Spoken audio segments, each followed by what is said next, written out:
Percy Jackson and the Olympians. The Senior Year Adventures, Book 2. Wrath of the Triple Goddess. Chapter 1. I have an accident in the principal's office. October, best month ever. The air was crisp, the leaves were changing colors in Central Park, and my favorite food cart on 86th Street was serving pumpkin spice burritos. On top of all that, I'd had zero recent trouble from the mythological world. No gods had knocked on my door demanding that I run their errands. No monsters had tried to kill me. For 3 blissful weeks, I'd been a normal senior in high school. And when you're demigod son of Poseidon, normalcy is a nice change of pace, even if it comes with a side of homework and weekend tutoring. You may be wondering, why would a powerful demigod in his last year of high school need trivial help like weekend tutoring? Maybe you haven't met me. For starters, I'm dyslexic with ADHD. Little things like reading and paying attention are tougher for me than, say, leaping out of a classroom window to fight a fire-breathing boar. Weirdly, teachers don't grant extra credit for slaying monster pigs. Also, I've missed my entire junior year thanks to some business we won't get into, aka Hera, on account of some meddling gods, aka Hera, for reasons of a cosmic apocalypse, aka Hera.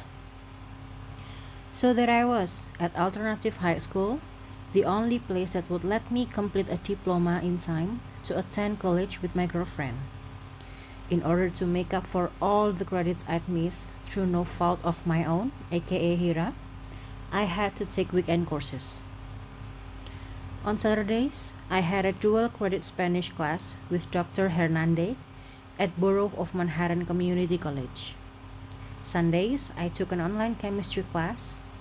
Monday mornings, when I really needed a break, I'd stumble into school with a throbbing headache and try to get through my regular classes without letting my brain leak out of my ears. Every once in a while, my school counselor, Eudora, would step out of her office and give me a thumbs up. "You're doing great." But mostly she left me alone. She was secretly a narrate, working for my father. I think I made her nervous. Either that, or she was afraid to ask how my college recommendations were coming along. I'd done a quest for Ganymede and gotten a letter from him, but I still needed endorsements from 2 more Greek gods if I wanted to get into New Rome University. And they weren't going to come for free, of course. My application deadline was approaching, and things had been quiet. Too quiet. In fact, things were so quiet I fell asleep in English class and didn't realize it until the teacher stood right over me and said, "Percy?" I jolted awake. Luckily, I didn't draw my sword. "Theme!" I yelled, because that's the question I'd been preparing to answer before I nodded off. The theme is free will versus fate. Mrs. Forey frowned. The other students tried not to laugh. "Your aunt is in the office." Mrs. Forey handed me a note. "She's come to pick you up." There were several problems with this. First, it made me look like a doofus, being picked up by a family member when I was perfectly capable of taking the subway. I even had my driver's license, through driving in New York was way scarier than the most quests I've been on. Second, if I left school early, it would mean makeup work and grumpy teachers. Third, I didn't have an aunt, at least not on the human side of my family. I mumbled an apology to Mrs. Forey, wiped drool off my cheek, and headed for the office. Something told me I'd still be able to use that answer about free will versus fate. It seemed to be the theme of my life. When I passed the counselor's office, Eudora stuck her head out, looking startled. "Hi," I said. "You know anything about shh?" "I'm not here." She closed the door. That was a little weird, even for her. I wondered if nereids were like groundhogs. Maybe if they saw their shadows when they poked their heads out of their dens, it meant 6 more weeks of hibernation. When I got to the reception desk, the secretary was standing there frozen, staring at nothing. She pointed at the principal's office and murmured, "They are waiting." Entrance secretary. Probably not a good sign. I rapped my knuckles on the principal's door. It creaked open. Inside, Dr. Samuel sat motionless at her desk, her eyes glassy. Next to her stood a middle-aged woman in a dark sleeveless gown. A chain of diamonds glittered around her neck. Her hair was a thicket of black tufts, wreathed in a halo of green fire. Flaming hair. Definitely not a good sign. "Ah, good," said the woman in black. She glanced at the principal.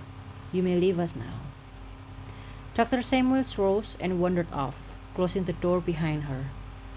I imagined my school administrators were going to get pretty tired of having their jobs taken by mythological beings. First, Eudora became my guidance counselor. Now this woman in black was moving into the principal's office. One of these days I was going to find that our athletic director had been replaced by a poison-breathing dragon. Though on second thought, I'm not sure anyone would notice the difference. The woman in black settled into the principal's chair. She smoothed her hands across the armrests as if assessing her new throne. She seemed to find it satisfactory, before she could start laughing maniacally or monologuing about how the school was now hers. All hers. I decided I'd better speak. "Hi," I said. I have a way with words. "You may continue to stand, Percy Jackson." She ran her fingers lovingly across the chipped formica desk. "I do not anticipate this will take long." I tried not to dwell on the many ways she could kill me instantly. "And you are—" I didn't mean to sound rude. Sometimes the gods just don't think to introduce themselves. And I was beginning to suspect this lady was in the god category of super powerful annoying things. Her onyx eyes glittered. She sat forward and laced her fingers, looking more like a principal than my real principal ever did. "You may call me the torch-bearer, the star-worker, the night wanderer, the disturber of the dead, the daughter of Perseus and Asteria, the triple goddess." "Uh-huh," I said, still clueless. "You're probably thinking, Percy, you've been dealing with the Greek gods for years. How could you not know her?" The thing is, immortals are always changing their appearance, and there are hundreds of Greek gods. Also, they're reluctant to give you straight answers. It's never, "Hi, I'm Zeus." It's always, "I'm the thunder maker, the paranoid patriarch, heavenly adulterer, lightning bridges, king of luxurious bird products." The triple goddess thing did spark a memory somewhere in the back of my mind. But Greek mythland is full of triple goddesses. The Fates, the Grey Sisters, the Furies, Destiny's Child. I couldn't keep track of them all. I waited for the goddess to elaborate. That seemed like the safest thing to do. She frowned. Maybe she was irritated that I didn't grovel or burn an offering or something. "I am Hecate," she said, loud and slow. "Goddess of magic, crossroads, necromancy." My tongue turned to sand. I'd never formally met Hecate, but I knew her work. I remember her from such hits as "I joined Kronos during the Battle of Manhattan, but then switched sides," and "I helped your friend Hazel fight a giant, but only after I knew the giants would lose." Hecate had always struck me as a team player, as soon as she was sure which team would win. "Right," I said, "Lady Hecate." My continued lack of groveling did not seem to please her. Well, she was going to have to deal with it. I wasn't much a groveler. "I assume you've had a restful few weeks?" she asked. "The other gods have left you alone as I requested?" Wait, as you requested?" She waved her hand like she was clearing smoke. "I told them to stay away from you. I couldn't risk you getting damaged or killed before you undertook my quest." My fingernails cut grooves into my palms. I remembered something my girlfriend Annabeth had once told me. Always count to 5 before saying something in anger to a divine being. This would theoretically reduce my chances of being turned into a smoldering heap of charcoal briquettes. I managed to count to 2. There were other gods who wanted to give me quests. Oh yes, several. And you told them you were off limits. I needed you fresh for this week. A few ancient Greek words floated through my mind. I only needed 2 more recommendation letters. Apparently, I could have gotten them both by now, except Hecate had snatched me from the jaws of success. This time I got up to 3 before responding. I was improving, and this other quest would have been unworthy of your time, Hecate insisted, fetching a box of cupcakes for Aphrodite, a day of water skiing with Hermes, all much too easy. Water skiing and cupcakes. I decided not to scream. Because if Hecate was scary enough to keep all the other gods away from me, she was scary with a capital scare. And your quest is worthy of my time? Absolutely. Your task shall be. Hold on. In the back of my mind, a red light flashed. A warning, a memory, something Eudora had told me. Oh, right. My counselor told me I need to request dual credit before I undertake a quest, I said. So, like if I have to do favors for any other gods along the way, they can write me recommendation letters too. Hecate spread her arms generously. That's no problem. Great. Because no other gods will be involved in what I'm asking you to do, so it won't matter. She beamed like she was waiting for a thank you. What's the quest? I grumbled. Pet sitting. Excuse me? Pet sitting. Starting tonight through Friday evening, you will stay at my house and watch my animals. As you know, this is an important time of year for me. Because, Friday, Halloween. It made sense that the goddess of creepy stuff would have that date circled on her calendar.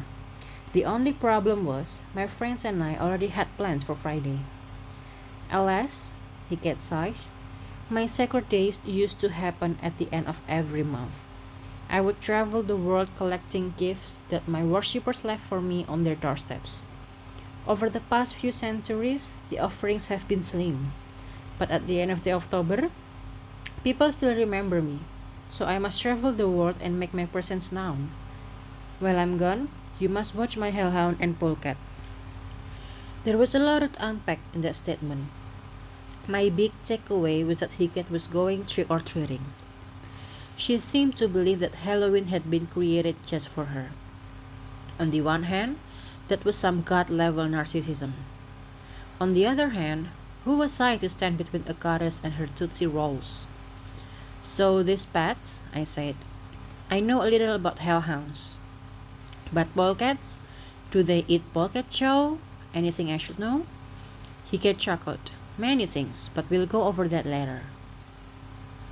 She produced a black business card, which she slid across the table. Written on the front, in glistening red like fresh blood, was an address. The Manse, Gramercy Park West. Arrive at sunset, she said. Then I will go over the rules for keeping my pets healthy and happy. Sunset? Tonight. She frowned. Do you have water in your ears? Yes, tonight. You may bring those friends of yours, Anna and Grover Beth. Close enough, I thought. Okay, I'll do it, I said. Because what choice did I have? But I must not have sounded very excited. Hecate rose from her desk. Percy Jackson, I am offering you the chance for a recommendation letter from me. A major goddess, the torchbearer. The style worker, yeah, I got it. It's just that I have to move a few things around on my schedule. Hecate lifted her arms. Darkness spread from the folds of her dress, filling the room with an inky fog. This will be an easy assignment, Percy Jackson. If you succeed, I will be grateful. If you fail me, however... Her body shimmered and stretched. Suddenly, I was looking at 3 distinct goddesses, all linked at the torso like gemstones on a single ring. On the left, a girl with milk-white skin and platinum blonde hair fixed me with a steely gaze that said, Pull my pigtails, I dare you. In the middle stood the kid I had been talking to, a middle-aged lady with the most disapproving mom face I'd seen since my last brunch at Hera's. On the right, a wizened old woman with ashen hair gave me a sour scowl. Honestly, I wasn't sure which face scared me the most. I am the maiden, said Higgett in the chorus of three voices. I am the mother. I am the crown. I am all phases of a woman's life, all her power, and I will suffer no man to cross me.